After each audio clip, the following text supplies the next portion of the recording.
See your license and insurance, please. 7, 8. Anything to drink tonight? On any given weekend in Minneapolis, 1 in 7 drivers contacted by police are arrested for driving while intoxicated. While we may know someone who's been stopped for DWI, few actually know how serious the consequences of even a first offense can be.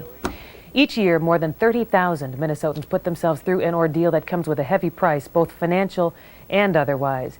Being arrested for DWI is an experience that changes lives. And KARE 11's Pat Miles recently walked through the entire process from arrest to conviction. She joins us with more on a good, stiff lesson. Thanks, Joan. You know, I was really amazed when I started working on this story how many people told me they had been arrested on a DWI charge. Now, these were not people with serious alcohol problems. They were people who had had a few drinks at a party and were on their way home. Well, guess what? A few drinks is all it takes. It got me so interested, I decided to take a different approach to this story, to actually go through the process to find out what getting booked for a DWI is like. Now, I do want to make it clear that I had not been drinking when we shot this story, even though we asked Minneapolis police to treat the situation as if I had been. What follows is a good stiff lesson in what happens when you drink and get behind the wheel.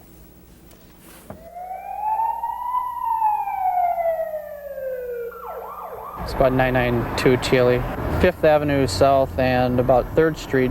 Oh boy, I forgot to signal a turn. But it's just a minor traffic violation. It shouldn't result in anything but just a warning from the officer. Good evening. I see your license and insurance, please. Have you had anything to drink tonight, Miss Miles? Just a couple of wine. Okay. Do you mind stepping out of the car and performing some tests for me real quick? What I want you to do is focus on the top of my pen for me. Can you go ahead and focus on that for me? Okay, you can see instead of a warning for a simple traffic violation, I'm about to be arrested for driving while intoxicated. DWI. Could it happen to you? It did to over 32,000 Minnesotans just last year. There are so many people out there who think, oh, it could never happen to me. That's exactly right, too. And even if it is, they'll slap my hands and I'll go home. Were you drunk while you were driving? Did you feel like you were drunk? I didn't think I was, but obviously I was. 3, 4, 5, 6. We all know how dangerous it is to drink and drive, but most of us don't know how much is too much. 2 glasses of wine, 3 beers. In some cases, that's all it takes. Was I drunk? At that point, I didn't think I was, no. No, I didn't feel drunk at all. At my height and weight, just 2 glasses of wine within a 1-hour period would put me over the legal limit to drive my car home. I got one more test that I want you to perform for me real quick. This is a preliminary breath test. What this is just a field testing device to give us some indication of where you might be on the spectrum as far as whether you're intoxicated or not. Do I have to take it? No, you don't have to take it. However, I would have to base my decision on whether I was going to arrest you on the test that you did. Alrighty? Go ahead, take a deep breath. I'll hang on to it. Blow as hard as you can. Blow. Okay, good enough. All right, go ahead and slide your feet in for me, please. Okay, you're under arrest for DWI, all right? You've had too much to drink tonight to be driving. The truth is, I had not been drinking. But if I had, I would have been arrested. If you're like me, you probably have no idea what a DWI arrest means. So I went through the process to find out. Do you think the people that you pick up, like I was anyway, are amazed at really what the process of being picked up for a DWI involves? Initially, I don't think they really are, because I think in their mind, they really don't know what to expect. This is a videotape recording being conducted by Officer Schaefer of the Minneapolis Police Department. Pat Miles, I believe you've been driving, operating, or controlling a motor vehicle while under the influence of alcohol or a controlled substance, and you've been placed under arrest for this offense. Minnesota law requires you to take a test to determine if you're under the influence of alcohol or a controlled substance. Do you understand that? Yes. Do you wish to consult with an attorney? No. I think where it really gets into, where it really starts affecting them is once you bring them downtown and you're reading them all the forms, and the thing that they're thinking about most is, I don't want to go to jail tonight, and I want to get home. It was so scary. My first time at any of this, I hyperventilated even. I mean, I just wasn't ready for that even. It's intimidating, it's humiliating. Before I'd gotten my first DWI, I'd never been handcuffed or anything like that, so that was a big surprise to me. I never, really experienced anything like that. And take your handcuffs off. If you step back towards me a little bit and spread your feet out. Spread your feet a little wider. Nothing sharp on you anywhere? No. If the reality of being a criminal, a prisoner, hasn't hit home yet, it will after being handcuffed before entering the county jail. What we do here is take any property that you have on you. Okay, all your jewelry off? Any necklaces? No. No. What you need to do is take off your shoes, and we'll give you some sandals to wear. Okay, if you don't like to place your hands up on the wall here, just like we did up there, step back, spread your feet. Why do you do more than one search? What we do up there is make sure we mostly search for weapons and any sharp instruments. Down here we make sure that you don't have anything left in any pockets. We're going to take you over this way. The photo imaging room, get your picture, height, and weight taken. Back when you turn and face the wall, the white X. It usually takes, on a busy night, 4 to 6 hours to get through the entire process. What's your full name? Pat Miles. Your full name? Patricia Miles. Okay. You have been arrested by the Minneapolis Police Department on a charge of DWI. I'm going to be asking you the booking questions. The deputies will be taking your fingerprints. Then you'll have a phone call. Your bail is no bail required. You'll be released with the court date. Okay, if you want to go back this way. This is where you'll sit for up to 8 hours, with everyone else arrested for a misdemeanor on the same night. And it's only the beginning of a DWI nightmare, an experience that will change your life forever. Well, in case you're just tuning in, we want to emphasize that I actually was not drinking and driving. I actually was not arrested, but our thanks to the Minneapolis police for going through the process with me so that we could show you what it's like. Now, tomorrow night at 10, we're going to see how this experience does not stop with that first night in jail. We in the judiciary think this is real serious. From the courthouse to the workhouse, we will talk with people putting their lives on hold while serving time behind bars for DWI. And that's coming up tomorrow night in the Extra, Joe. I have to tell you, it's very effective, very it's realistic. scary. It's My scary. heart was pounding just watching you go through that process. Well, when I was going through the testing, even though I knew, that I hadn't, that we would set this thing up, right. I was still so nervous. And I said to the officer, I haven't had anything to drink. I know that, we've got our cameras here and we're doing this on purpose. And yet, I'm so nervous, I don't think I could fail these tests. Right. I said somebody who had actually been drinking and driving would really be scared. Very out of control experience. Yeah. Wow, thank you very much. Mm-hmm.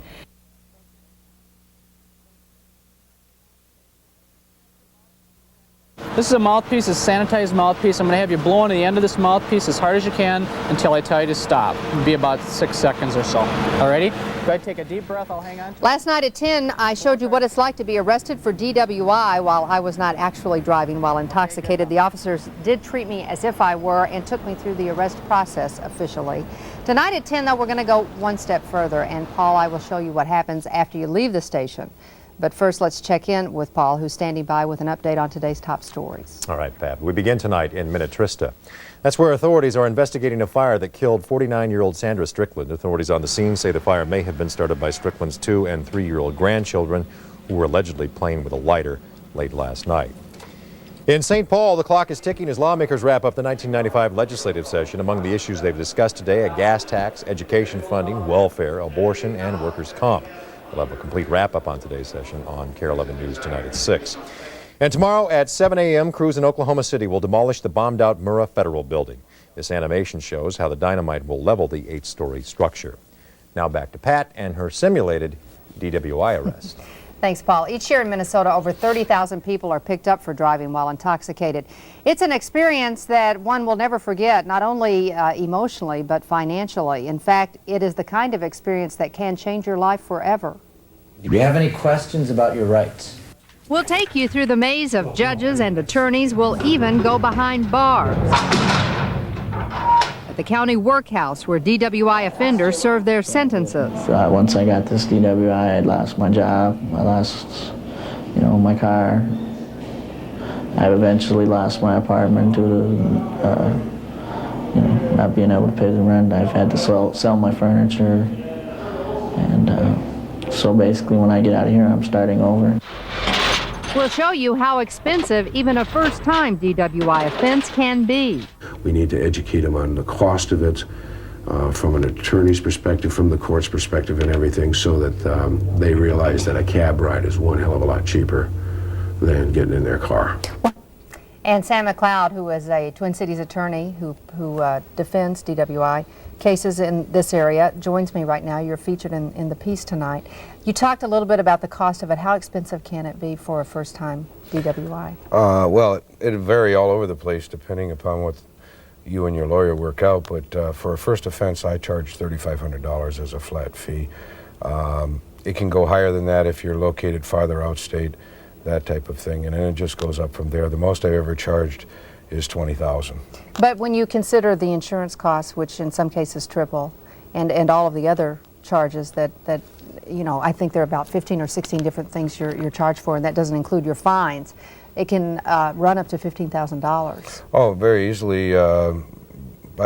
If you are in fact convicted, the insurance costs, people have lost their jobs over it, first offenders. The first time they ever got a DWI, and they end up losing their job over the whole thing. So I don't know how you factor that cost in, but it can be extremely expensive. You know, one of the things you said to me when I was talking to you about it that I think really made a lot of sense was that you feel, as an attorney, that perhaps we as a society are focusing more on the driving and not on the drinking. I believe that's correct. We confiscate their license on the night they're arrested, and our focus seems to be on taking away the driver's license, and also our focus seems to be on making sure the insurance company knows about it so they can raise the rates, maybe to a point where the person can't even afford insurance. And I think that's the wrong focus. I don't think we should mess with a person's driver's license. I don't think we should mess with insurance rates, anything. We should concentrate on whether or not that person has a drinking problem. Most first offenders do not come back through the system. They simply don't, and I think it's a very high number, 70, 80%, never come back into the system again. And that's under the present system. If we could identify those 20 or 30% that do come back into the system early on, maybe we could prevent them from coming back into the system. You don't need to do it with driver's licenses. You don't need to do it with higher insurance rates. You can accomplish that other ways. Well, I know you've got some interesting ideas on the subject. We're going to continue the series tonight. It's called DWI, A Good Stiff Lesson. It's tonight, the second part on KARE 11 News at 10 in the Extra. And we've also created a special wallet-sized card you can carry with you anywhere that will have weight versus drink ratios for men and women. And if you would like to get one of those free cards, you can send a stamped, self-addressed envelope to Avoiding DWI. That's 8811 Olson Memorial Highway in Minneapolis. The zip code is 55427, and I think you may be surprised when you take a look at those ratios and find out how very little one must have had to drink before you can be arrested. Sam, thank you very much for being with us. You're welcome. Back to you, Paul.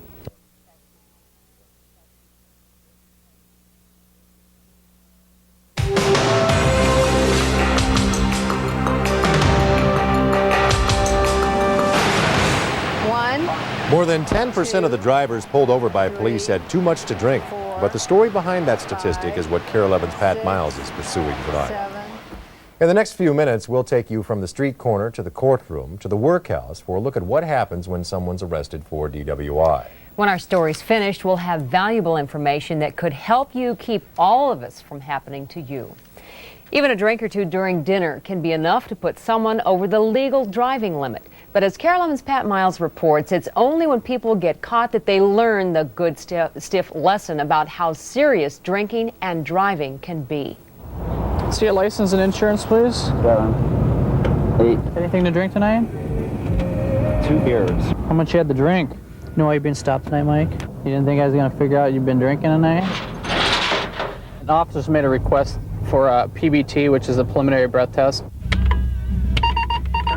But the important thing there, as we emphasize that, is if the officer's out there and they're either not trained in the testing or they're too busy with other calls, we encourage them to give us a call, because our #1 goal again is to get them off the road. Without being able to do anything else, he's over. So he's over the limit? Yep. A businessman from Wayzata, sitting handcuffed in the back of a squad car. Embarrassed, humiliated, unable to believe what is happening to him. I'm doing a thing, though, on DWI drivers.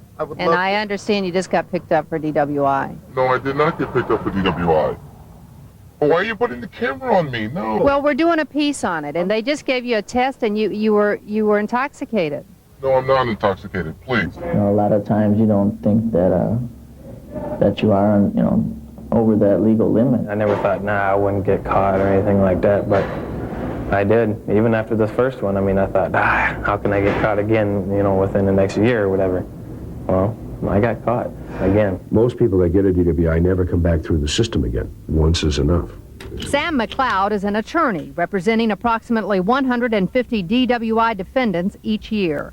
But he is probably more well known for his recent appearance at the Minnesota State Court of Appeals, arguing for a double jeopardy ruling in one of his DWI cases. This is a big business for the legal system, DWIs right now. It supports the legal system.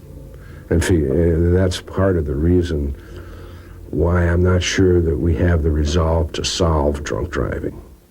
Big business may be an understatement. According to statistics from the Department of Public Safety, a DWI can end up costing you up to $15,000. There are towing fees, impound lot charges, the mandatory alcohol assessment fee, and insurance rates that sometimes triple. It will cost you $250 to have your license reinstated. And then there are the attorney fees. After your name and arrest appear in the public records, don't be surprised when you're solicited by scores of attorneys, all specializing in DWI. Read carefully, though, because finding the right attorney can mean the difference in how much you pay and how severely you're sentenced. You shop judges, you plea bargain with the prosecutor. I mean, these are all parts of the system. The system really couldn't support itself if every case had to go to a jury trial. So you're going to plead guilty?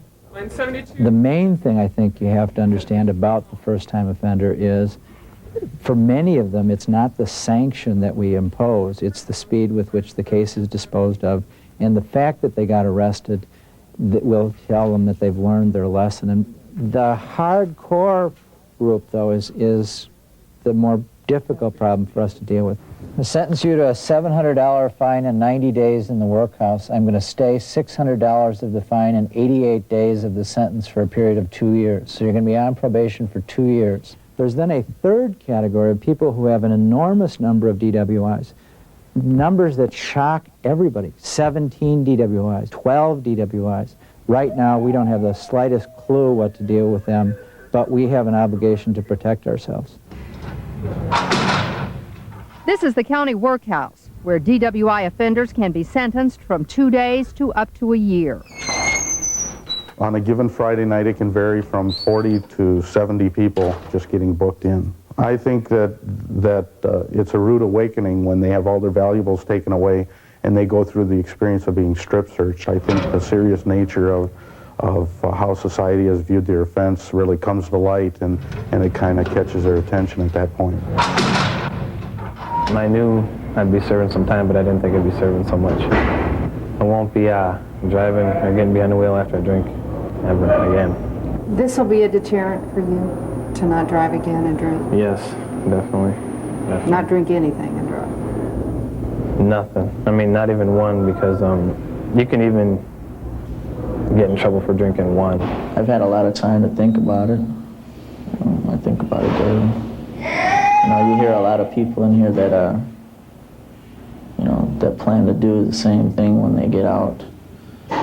And that's not something I plan on doing. Doug's fourth DWI conviction cost him 150 days in the workhouse.